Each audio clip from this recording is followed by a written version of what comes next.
आपको बहुत लोगों ने कहा होगा कि अगर पिगमेंटेशन एंड टैनिंग है तो ट्रांक्सिमिक एसिड सीरम यूज़ करो, अल्फा अब्यूटिन यूज़ करो, डल स्किन को ब्राइटन अप करने के लिए विटामिन सी सीरम यूज़ करो, एंड ऑल्सो स्किन एक्सफोलिएशन के लिए AHA BHA acids etcetera use करो। बट व्हाट इफ़ ये सारे active ingredients and serums use करने के बाद भी आपका स्किन इम्प्रूव ना हो?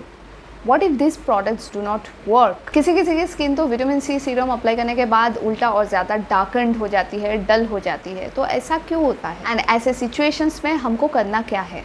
सीरम्स, एक्टिव इंग्रेडिएंट्स काम ना करने के पीछे कई सारे रीजंस हो सकते हैं। बहुत ही छोटी छोटी चीज़ें होती है जो हमको जानना बहुत ज़रूरी है ताकि हम उन मिस्टेक्स को अवॉइड कर सकें एंड हमारी स्किन जल्द से जल्द इम्प्रूव हो जाए। इस वीडियो में हम वही सब कुछ डिस्कस करेंगे, तो वीडियो बहुत ही इंटरेस्टिंग होने वाली है। तो keep watching and also hopefully आपको कुछ नई नई चीज़ें सीखने को मिलेगी एंड होपफुली आपको बहुत मज़ा आएगा।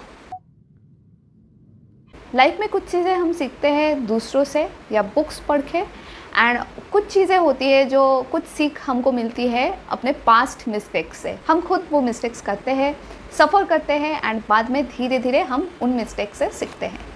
जैसे कि टॉक्सिक एक्स का मैसेज अगर सडनली लेट नाइट को आए तो आपको अवॉइड करना चाहिए, इग्नोर करना चाहिए। ओके, एनीवेज, तो आज की वीडियो का जो फर्स्ट टिप मैं शेयर करूंगी वो भी कुछ ऐसा ही है जो मुझे पता चला था खुद वो मिस्टेक करके बार बार करने के बाद। Let me share this with you. तो उस टाइम शायद मैं कॉलेज में थी एंड नया नया स्किन केयर प्रोडक्ट्स यूज़ करना स्टार्ट किया था। तो उस टाइम में मुझे रैंडमली पिंपल्स आते थे, एक दो। सपोज़ 2 दिन स्किन एकदम क्लियर है एंड थर्ड डे पे अचानक से रैंडमली 1 या 2 पिंपल आ गया चिक्स पे, लाइक दैट। तो उस टाइम पिंपल्स के लिए मैं यूज़ कर रही थी एक salicylic acid face wash and साथ में एक नाइसिनामाइड सीरम भी यूज़ कर रही थी, एंड डे टाइम में also I was using a vitamin C serum. तो सैलिसिलिक एसिड एंड नाइसिनामाइड ये दोनों बहुत ही अच्छे इंग्रेडिएंट्स हैं पिंपल्स को कम करने के लिए। बट मेरी स्किन इम्प्रूव नहीं हो रही थी ड्यू टू सम रीज़न, उल्टा और ज़्यादा पिंपल्स आने लग रहे थे। तो आफ्टर 2-3 मंथ्स मुझे समझ में आई ये चीज़ कि मैं क्या गलत कर रही थी, what I was doing wrong. I was using too many skincare products, too many active ingredients together जो मेरी स्किन हैंडल नहीं कर पा रही थी एट दैट टाइम, क्योंकि वो टाइम पे रिमेंबर मैं एकदम से बिगिनर थी एंड सडनली मैं कुछ भी यूज़ नहीं करी थी पहले, and suddenly I started using all this serums and skin care products together. So tip number 1 यही है कि अगर आप बिगिनर हो एंड आपने सडनली 3-4 स्किन केयर प्रोडक्ट्स, नए प्रोडक्ट्स इंट्रोड्यूस कर दिया है अपने स्किन केयर रूटीन में, तो चांसेस आर आपकी स्किन इम्प्रूव होने की जगह उल्टा और ख़राब हो जाएगी। सो प्लीज़ स्टार्ट स्लो, 1 या 2 सीरम आप मैक्सिमम इंट्रोड्यूस कीजिए and stick with them at least 1 month के लिए कंटिन्यूसली, कंसिस्टेंटली आप वही दोनों प्रोडक्ट्स यूज़ कीजिए एंड फिर आप कोई भी कंक्लूशंस में जाइए कि ये सब आपके लिए, आपके स्किन के लिए काम कर रहे हैं या नहीं। Tip number 2 is about vitamin C serum. तो कभी कभी किसी की स्किन विटामिन सी यूज़ करने से डार्कन्ड क्यों हो जाती है? अगर आपके साथ भी ऐसा हो रहा है प्लीज़ ध्यान दीजिए। कभी कभी क्या होता है, जो प्योर विटामिन सी होता है दैट इज़ L-ascorbic एसिड, वो स्किन के ऊपर अप्लाई करने के बाद स्किन के सरफेस के ऊपर ऑक्सीडाइज हो जाता है, जिसकी वजह से स्किन डार्कन्ड हो सकती है। एंड ऑल्सो सेकेंड रीज़न में भी प्रॉपर सन प्रोटेक्शन यूज़ ना करना। तो अगर प्लीज़ रिमेंबर कि अगर आप विटामिन सी सीरम यूज़ कर रहे हो तो आप अपने रूटीन में एक अच्छा sunscreen and also other sun protection methods आपको फॉलो करना मैंडेटरी है।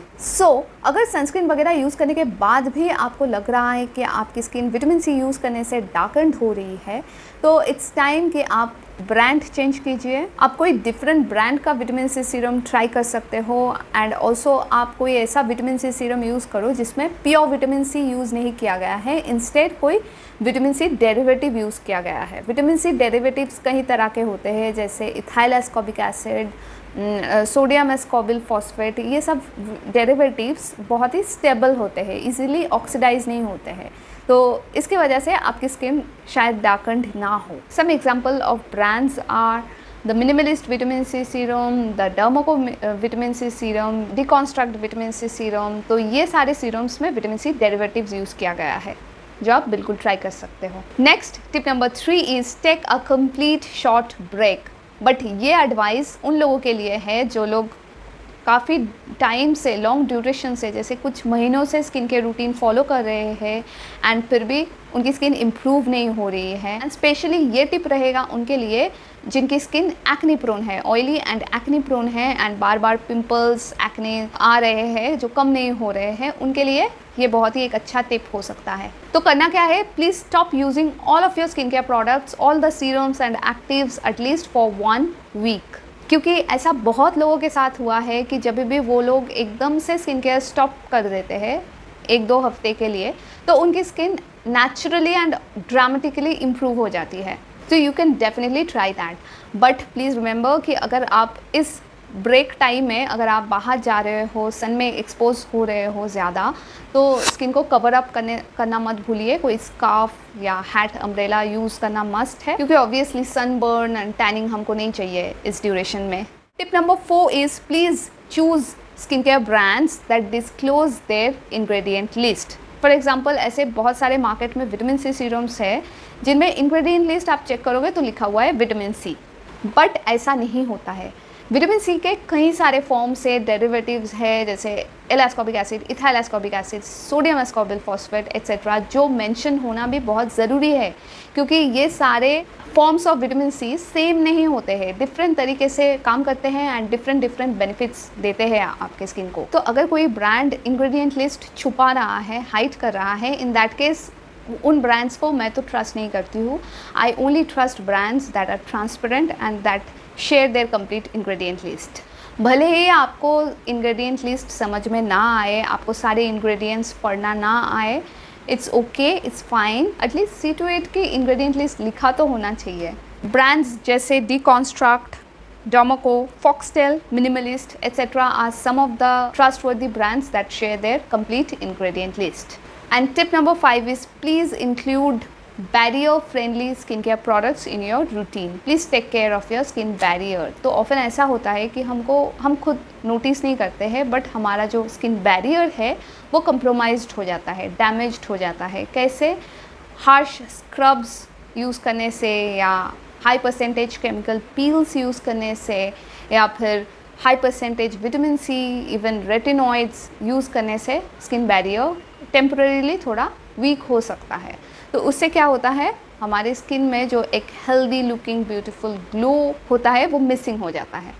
तो इसके लिए बहुत ही इंपॉर्टेंट है कि आप ध्यान रखो कि अपना बैरियर अच्छा रहे, हेल्दी रहे, and also you can do certain things. जैसे फर्स्टली आपके स्किन के रूटीन में एटलीस्ट 1 हाइड्रेटिंग टोनर या एसेंस या हाइड्रेटिंग सीरम इंक्लूडेड होना चाहिए। फॉर एग्जाम्पल, हाइड्रेशन के लिए फ़िलहाल मैं यूज़ कर रही हूँ कॉस्मेटिक्स का स्नेल म्यूसिन पावर एसेंस, जो कि बहुत ही अच्छे से मेरी स्किन को हाइड्रेट करता है। इसके अलावा इंग्रेडिएंट्स जैसे नाइसिनामाइड, सेरामाइड, ये सब जो होते हैं स्किन बैरियर हेल्थ के लिए बहुत अच्छा होता है, बैरियर को रिपेयर करते हैं ऐसे इंग्रेडिएंट्स। तो प्लीज़ आप चेक करो कि अपने सीरम्स में या मॉइस्चराइज़र में ये सारे इंग्रेडिएंट्स प्रेजेंट हो। एंड स्किन बैरियर को हेल्दी रखने के लिए एंड इम्प्रूव करने के लिए, रिपेयर करने के लिए, जो मेरा 3rd पॉइंट है, that is please use a gentle pH balanced face wash.